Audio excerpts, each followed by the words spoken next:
So when we have these that are just simple cotangent, sine, cosecant, tangent, the easiest way to do these is to take one side and change them all to sine and cosine, okay? And keep your eye on where you need to be.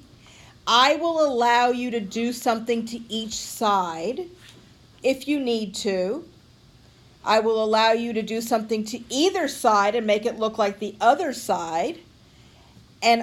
But what I won't allow is for anything to cross the equal sign, anything from the right side to cross over to the left side, okay? How would that be possible? Well, like if I multiply both sides by tangent, I would move the tangent over. I won't allow that, okay?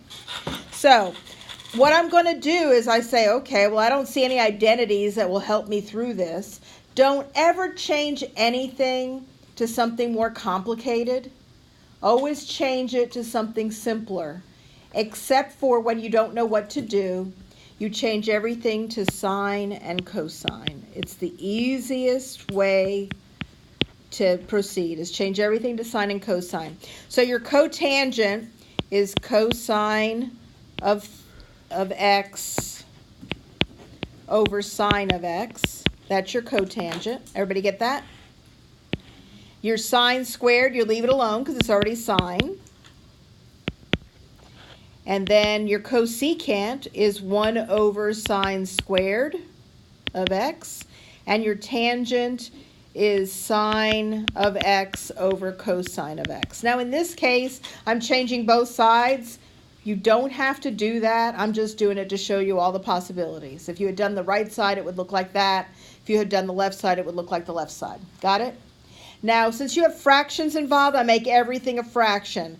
And the only thing that's not a fraction is this sine over here, so I'll make him a fraction. So it's sine squared over 1. Everybody understand that? When you divide fractions, it's keep, change, flip.